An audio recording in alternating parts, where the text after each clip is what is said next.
Any of you guys know when the next season of Tulsa King comes out? Because, boy, I'll tell you what, I burnt through that series.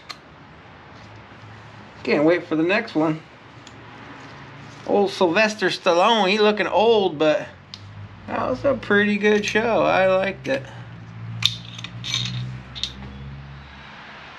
Alright, YouTubers, welcome back. My name's Dave. Like always, and you found do it yourself, do it right. And well, it's raining and I got problems, you know. Problems with the 360 carburetor, you know, carburetor issues now. So if you've been catching the last few videos, you know I've dove deep into it. Wiring issues, spark issues, you name it, issues. I adjusted the cam chain, I adjusted the valves, did the timing again, all that good stuff. Allegedly, when you take it out on the street, now I have a stumbling issue, but it clears up. So I'm gonna dive into that right now.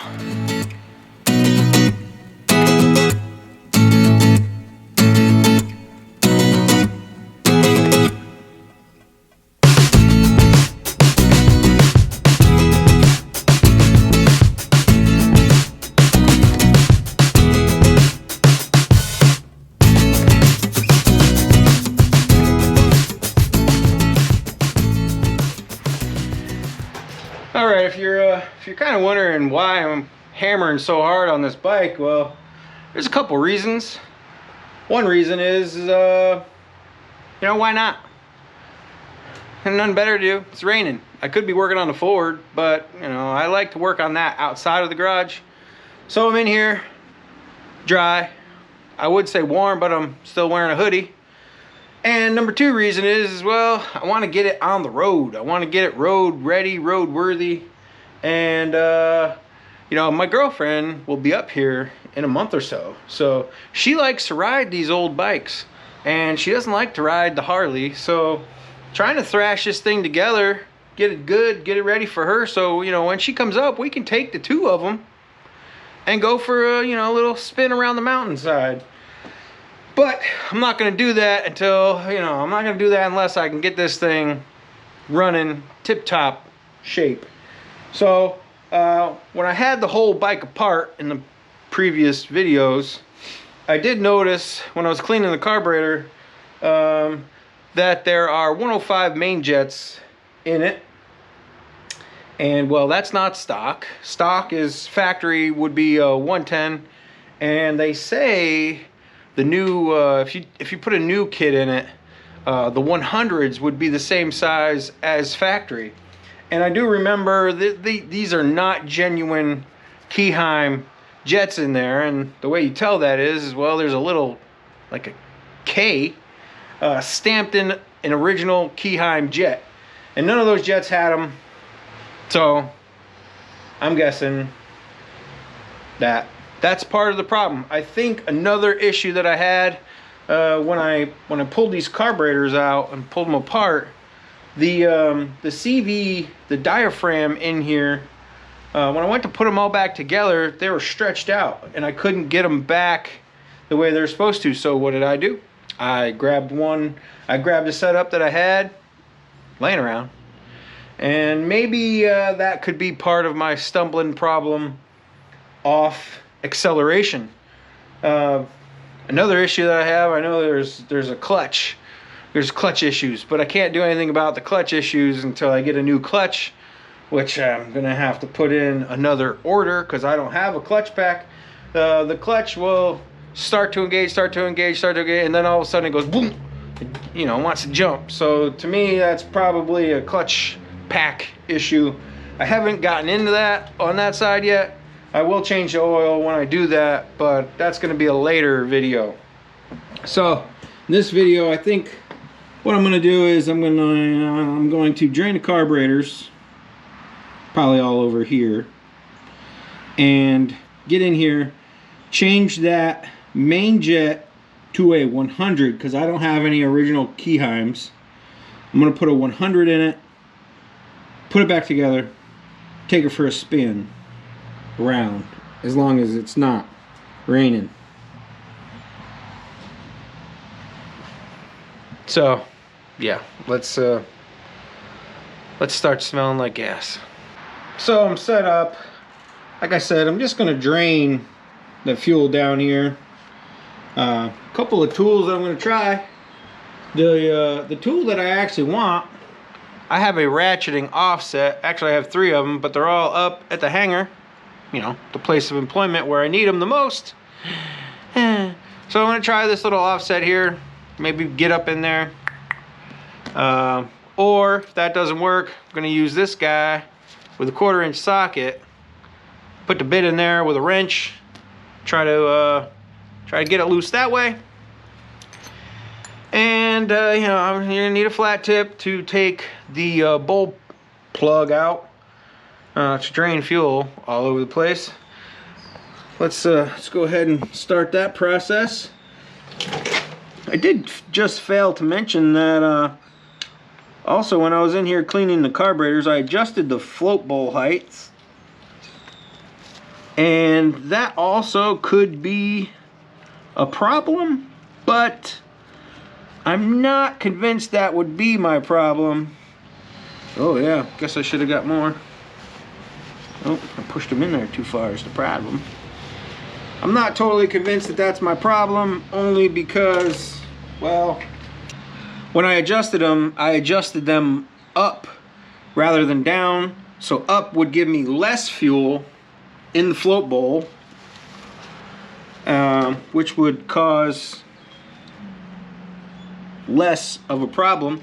Most of the time, if you have float bowl problems, it usually it usually shows its head while you're running down the road at speeds, not at acceleration. But you know, you never can tell. I have a feeling, I hate to say it, but I have a feeling that my issue is going to be what? Is this gonna work? Maybe. Yeah. Okay. Let's get this guy up in there. I think my problem is going to be those the diaphragms, but this is a quicker fix, maybe. If I can just change out these jets, put it back to original, then pulling the whole carburetors off, because you can't, you know, it's hard to get those diaphragms out and get them set correctly on the bike. Oh yeah, that worked. It really would be nice if I had the correct tool. But these screws come out fairly easy anyways. So this is what I'm gonna do. So as you guys can see, float bowl is off. I also took the float out. Make sure your needle stays with your float bowl. And what I'm after, I'm sure you probably can't see it very well, is this main jet right here, right in there. This guy sticking down. It's a flat tip. If you're working on carburetors, you know which one I'm talking about. I'm gonna snatch that one out, go over to my stockpile over there, which I dug out to verify that I did have a 100, and I'm just gonna slap that one in one at a time, put it back together, take the bike for a spin. So 105 is out, and you know, when I put these back in, you can see how tiny they are. I make sure that I do not gorilla torque them down, just for the simple fact that you might be back in here changing them again. So, you know, this little guy, little makeshift, gets it out just fine. If your carburetor is obviously not been apart in a while, it might be stuck. It might be hard to get out. So since they were just cleaned and I just had them in and out, I knew that I could get in here this way. I don't remember it being such tight quarters, but it has been a while since I jetted that bike over there.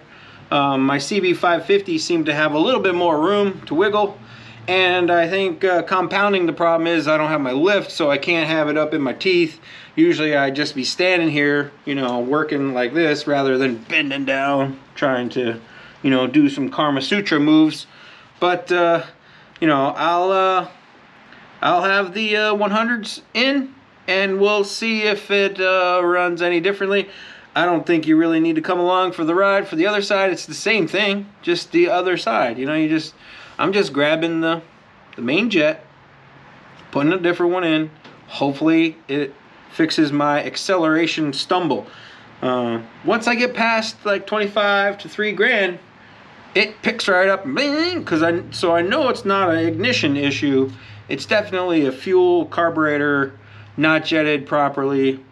And I do remember that the other two things that you can adjust in there, the high speed and the whatever the lowest, whatever the technical terms are for them, they are the original size. It's a 63 and a 38, I believe. Those are the original sizes. So I did notice that this was a 105, which was different, and I was hoping that somebody had already went through the jetting process and got it right, but I think it's wrong. So here we are.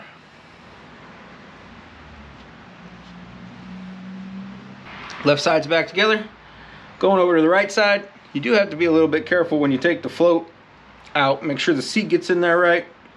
Make sure it all works properly once you get the pin back in there. And then, you know, getting those inboard screws in, that's a little bit tough. You just gotta be, I gotta have some good fingers. You know, that's what my girlfriend says. She says I have good fingers, and that's probably why she sticks around. You know, got some good dexterity. Who's your daddy? Luke. I am your father. Come to the dark side. Isn't that wonderful? Fuel line's right in the way. That's awesome. And there's a motor mount over here. When I was in the Army, if you dropped your wrench or screwdriver or any tool that you're using, they'd yell, "Get down with it!" When I was in school, and well, that meant that you had to do push-ups.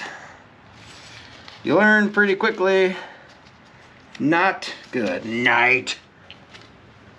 You learn pretty quickly not to drop your tools unless you want to get swole. And well, you know, looking at me, I never got swole, so I learned to not, I learned to not drop my tools. I'm gonna have to go get my I'm not messing around hat on, because this is really testing my patience. Like I've said before, you guys have seen me do some carburetor tuning. I like to show you, you know, the way I kind of set my stuff up. I have all these little plastic bins, and as you can see, this one is a Mikuni jet kit. A whole bunch of different stuff. I try to label, you know, different sizes and whatnot. This is a 550 kit. You know, when I had my CB550, I had to do very minimal tuning on that engine, actually. And then this is my CB360 kit. I got O-rings and a whole bunch of stuff up in this bad boy. Common Motors, you get the whole kit. Comes in this plastic thing, really nice. Comes with everything, you know. And I bought extra stuff, so I have a whole array of jets, O-rings, seats, you name it. Little aluminum sealing washers, you know, you name it. You know, if you're gonna work on bikes fairly often, you kind of need this stuff, because it gets annoying when you're trying to fix something and then you don't have what you need. So, you know, it's nice to have all this little extra stuff. It keeps you from having to wait 3 to 5 business days for shipping. And here's the 100 that's going in. I might have just found my problem messing around putting this right side float back in, and I noticed when I put it back in that it wasn't springing the way it's supposed to. This float seat, well, needle and seat, well, needle, the seat is where it goes up into. The needle, well, it has a little teeny tiny, shoot, you can't see it. It has a little teeny tiny prong that comes out, and it's spring loaded. And what that does is when it goes up, it cuts off the fuel, and then if the float still pushes on it, that little spring springs up and down. And well, this one is stuck in. Now if we come back over to my kit, I'll show you one that has a has the little springy thing out. There it is. See how it, geez, it's really hard. All right, see the gold? That's the little thing that's supposed to be sprung out, and it's springy. Goes up and down like a spring. So that could very well be my problem. We'll transfer the little hanger off, put it on here, and we'll see if something fixes the problem. Changing a couple things, so maybe that might fix the problem. Hard telling, not knowing. The gloves are off, quite literally. The fuel's been turned back on. We don't have any leakage yet, so the needle and the seat that I put in there are doing the needle thing. Not overflowing on this side.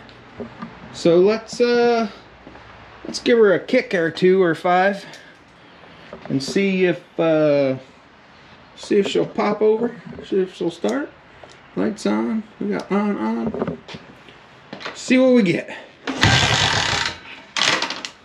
Okay. Well, that's the first. Oh boy. What do we got going on here? That's not good.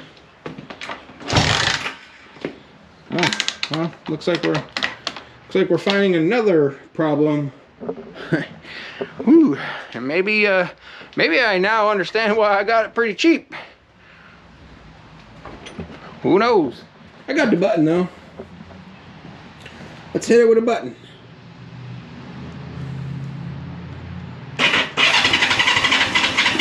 It was definitely a fuel flow issue. I put it on reserve, let it fill up a little bit, shook the tank around, and now she's purring like she was. So she's almost out of gas.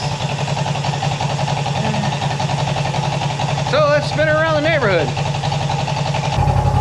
Now remember, the button is in my pocket.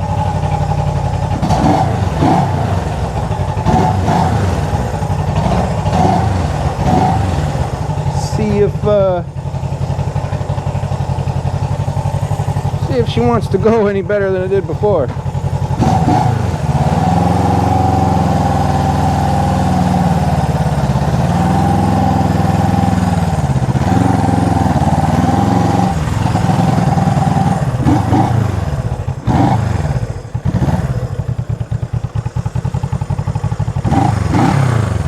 I have a feeling that I didn't fix the problem.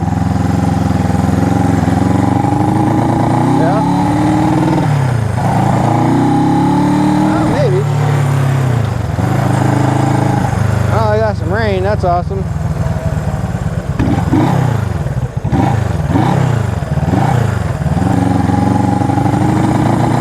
There.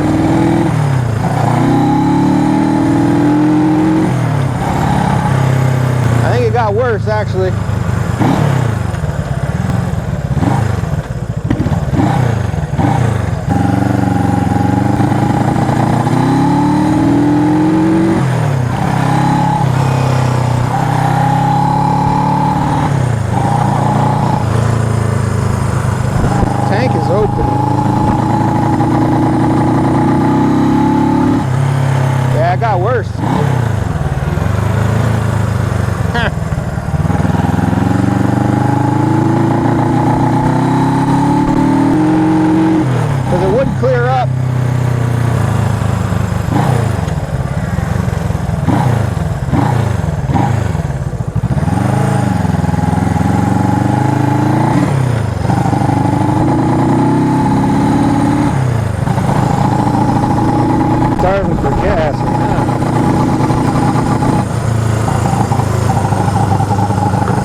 that problem. I think I made it worse.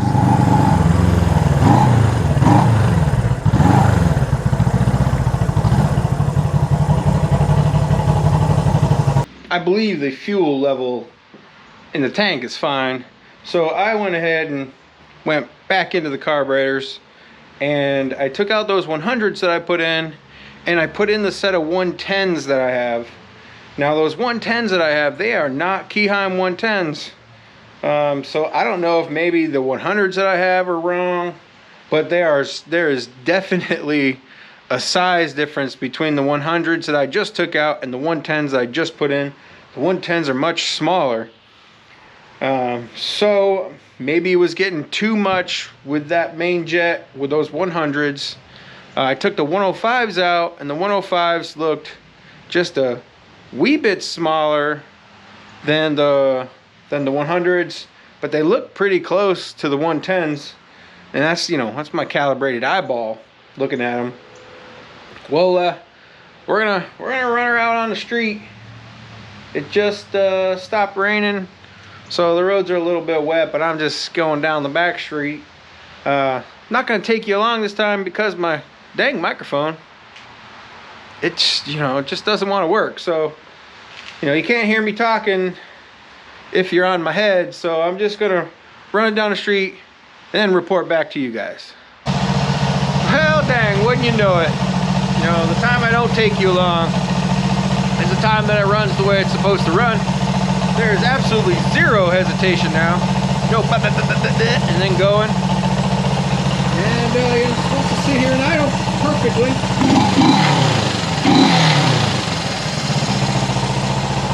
I even did some low speed idle adjustments again, just because I usually set those 2 turns out. This one seems to be happy at about a 1.5 turns on each side. I think I got it. Only time can tell. Only a few more laps around the neighborhood. I did just see a Johnstown cop, so I'm gonna hang out here in the garage for a bit. But by golly, I think I got it. She's purring pretty good. You know, gonna clean her up, but you know, I think that's gonna do it for this video. You know, trying to bring you guys along to show you guys, you know, what it takes to really get one of these bikes back up and running. This one, you know, hadn't sat too long, but it's, you know, it sat, and I'm pretty sure that the guy that sold me the bike, he didn't know what was wrong with it. He didn't realize that there are so many so many electrical gremlins, and there's still one more back here on the back. And I think that's probably the reason why he sold it so cheap, was he knew there was issues, and he wasn't forthcoming with those issues, which is what it is. But you know, I knew that I could get the bike to where it needed to be, so I think I'm just gonna enjoy it. Gonna get it registered, insured, so I can legally ride it on the road. But if you guys like this this content with the old bikes, you know, let me know. Leave a comment in the block below. What you know, what do you think I can do better? What do you like about these bikes? What you don't like about these bikes? You know, there's a lot of opinions out there. So like you guys do at the end of all my videos, like, tag, share, follow, subscribe, hit that notification bell when you so you know when I drop new videos. And like always, till next time, thanks a lot. This is for those skeptics that probably think that I didn't fix anything.